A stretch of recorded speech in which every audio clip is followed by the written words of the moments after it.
Yo, what's up, Swag? And you already know what time it is, man. It's your boy Keon Laura, aka KL Swag, back here with a video, man. Wait one second, y'all. Oh, man. We are back here again with another Matt B. Great reaction, man. 57 players leave Colorado. Look, man, we gonna get into it, man. Shout out to that man, Matt B. Great. Let's get into it. This is bigger than DEION Sanders. Yeah, back here again with another Colorado video. Has a heck of a job to do. They have to develop these guys. And when you're trying to rebuild a team, rebuild a program the way DEION Sanders is doing it, you don't have time to waste. Oh, man, oh, man. Another night, another prime time video.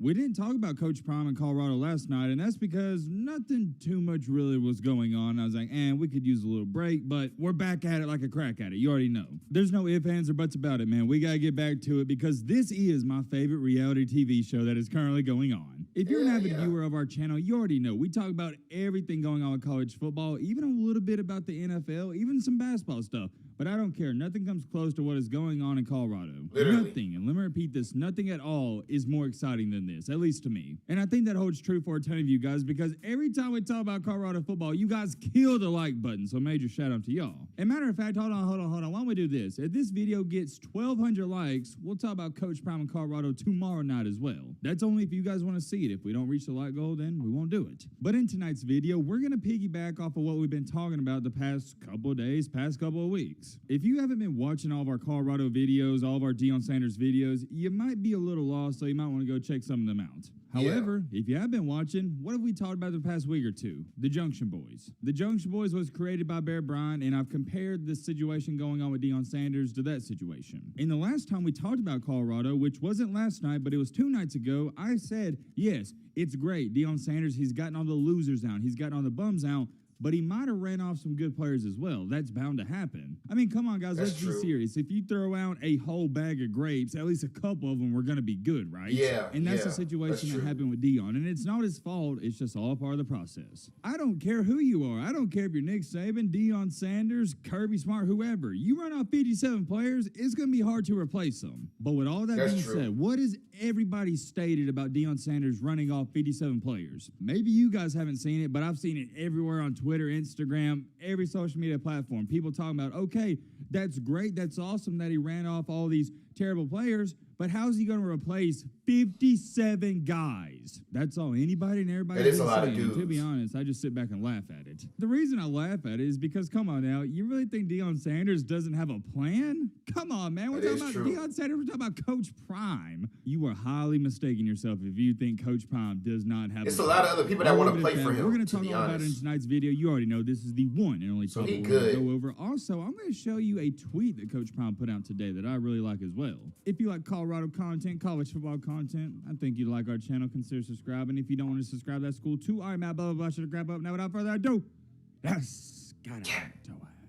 I said we started out with this. Coach Prime on Twitter earlier today tweeted this out. Many would rather be presented a soft lie rather than the hard truth. A lie you can deal with, relate to, and accept, even though it's a lie. The hard truth hurts, evokes emotions, states what needs to be stated, and ruins relationships. I'm old school, and we want the truth and not a lie. Hashtag Coach Prime. Now, as to why he tweeted that out randomly, I'm not too sure, but he tweets out a bunch of motivational stuff, so I think it's just one of those typical DEION tweets. He posts a bunch of motivational and inspirational tweets like that, and I mean, he's not lying. In the modern day and age of 2023, this world is as soft as ever. I'm the same as Coach Prime, and I think you guys, you know that if you've been watching the channel. I tell you what you need to hear, not what you want to hear. I do this on my channel. I do it in real life everywhere. I'm not a yes man. I'm not the type of friend to hype you up to do a bad decision. No, I'm telling you how it is. And you come to find out in this life, when you tell people the cold hard truth, they don't like it. Although in reality, I'd rather somebody tell me the truth. It hurt for a little bit, but it helped me in the long run. That's just how I am. Because if you continue to be a yes man and lie to your friends, people, whoever, it just hurts them even worse. For example, if your girlfriend comes up to you and says, hey, babe, am I kind of getting a little fat? Am I kind of getting a little chubby? And you just lie to make her feel good and say, oh, no, you look great. Well, guess what? Yeah, it's going to make her feel good then. They don't like the real, bro. People don't like the real, bro. She's not going to go to the gym. Why? Because people don't like the real. You're not getting chubby. You look fine. That's the greatest example I could give you. Coach Prime is spot on with that tweet. It honestly has nothing to do with this video, but I did want to share it. Here's what we got to talk about in today's video. Colorado has lost 57 players, and I know what everybody's sitting there saying. Yo, Matt, okay, I know that. So what? What about it? Well, let me read you off this comment on one of the previous videos. John Williams said, Josh Heupel's first year at Tennessee, he started with scholarship players in the 50s because more than 35 left into the transfer portal before his first day on the job. That same year, he had a 7-5 season in the SEC. I assume what John is referring to is in that video I stated, I think Colorado is going to go 3-9 in the first season. I think this is a longer rebuild than most Colorado fans are expecting. For example, I've had I don't know, though. I don't know. I don't want to say nothing to. I don't want to say nothing about it. 9-3. Look, man, if you think Colorado's winning more than 8 games in this upcoming season, you don't know football. You can call me any name in the book, say what you want about me, but I know football. And I can tell you this much. I know too. Ain't winning more than 8 games. There's not a chance in the world, and any football fan knows that. Look, I get it. You may be a big-time DEION fan. You may be a big-time... Oh, no, I'm just letting it play out. Your ego and pride I don't really watch too much of college like that, though. John Williams, I understand what you're trying to say. Well, Matt, why are you saying Colorado's only going to go 3-9 if Josh Heupel took over a similar situation in Tennessee and he went 7-5 in the SEC?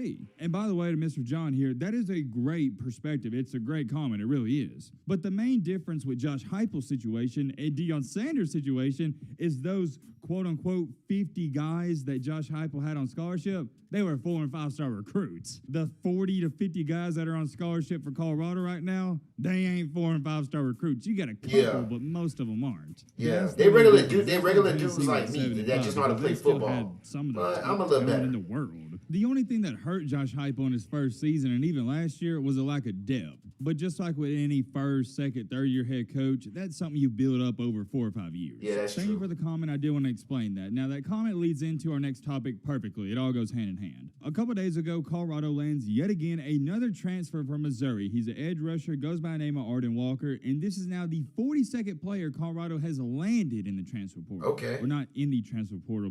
The pepperoni on Panera's new toasted baguette is sliced a little. Never heard of them, but hey, we're going to see how you do.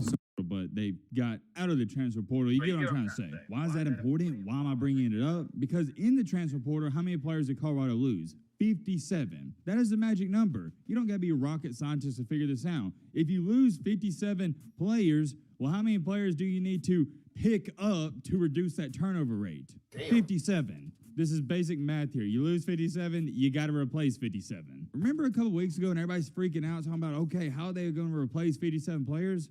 Well, they've already replaced them. They're already up to 42. Currently, as to where it stands today, they're only 15 spots away, and that ain't much. Do I think they'll actually bring in an exact 57 or get close to that number? I'm not too sure. But I do believe when it's all said and done, they'll have about 52, maybe 51 guys come in out of that portal. So when you look at it, losing 57 players, you bring in 50-something, not a bad turnover rate, not bad at all. Remember, what did I tell you guys a couple weeks ago?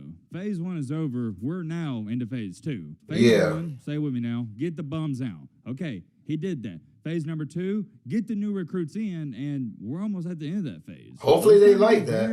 Very close to phase number 3. With that being said, I know what you're sitting there wondering. Okay, Matt, well, what's phase 3? That's a great question, my friend, and I have an even better answer. Phase 3, relatively simple. Phase 2, you got the guys in. Okay, check. Phase 3, develop the guys. You got to develop these transfer portal players and these recruits quick. A lot of people feel like we're in the off season and football's so far away. Ladies and gentlemen, I'm telling you, you're football right around the corner. A couple of times, you're going to go on a vacation, you're going to go to a family barbecue. Next thing you know, it's going to be August 15th. I'm telling you, we are less than 4 months away. The offseason is more than halfway over. And when you're trying to rebuild a team, rebuild a program, the way Deion Sanders is doing it, you don't have time to waste. I can sit up here all day long, and all these other people out there can sit up here all day long and say, hey, this is awesome that he got all the losers and bums out, and he brought in some new guys. But that doesn't mean anything if you don't develop them. I think a lot of fans out here just automatically assume and have it made up in their mind these new 42 players that Deion Sanders has brought in are going to be better than the other guys. Truth of the matter is, we don't know that, and they could be worse. Now, I don't think that's going to be the case, but it could happen. This is bigger than Deion Sanders. His staff at Colorado has a heck of a job to do. They have to develop these guys. And I know it seems like I've said the word develop over and over and over, but I want to emphasize it because it's so important. It really is. I'm not going to sit up here and say I think they got to buy into the system, because I think anybody that's committing and signing with Colorado, they're bought into the system. I am just and I mean so curious to see if this Colorado team, this football team, can actually play like a team. Whoa. That's true. Hold on. I know what you're sitting there saying, Matt. What are you talking about? That's true. Team play like a team. Are you crazy? What's going on? No, I'm not crazy. What I mean by that is, sure, you can have Shadur Sanders and Travis Hunter and a couple others go out there and ball out, but that's not going to win you games. You need everybody to ball out. You need your team. Everybody, the team got to ball out. You don't need 5 or 6 players to have a good game. This isn't basketball. This is football. You need 22 players to have a good game. And it's actually more than that. You need your role players. You need every single player on this team to play to the standard. Cool. You got 42 guys in, but you got to develop them. Develop. That is the word of this video. If we get what I say 11. Yeah, man. What he's saying, bro, I usually will argue what Matt be great be saying, bro, but everything that he said sounds literally right, bro. And like I said, everybody's got to come together and play together. Defense, offense, special teams, all that. If they don't do that by like the first 3 games, if they lose their first... All right, if they lose their first 2 games or whatever like that, you guys, then it's a problem. And a lot of people going to see that. And then their third game, if they lose that game, it's really a problem. But as I said before, we're going to find out in that first game. Stay swagged up. I love y'all. Make sure you subscribe to the channel. And if you don't want to, it's okay too. I still love you.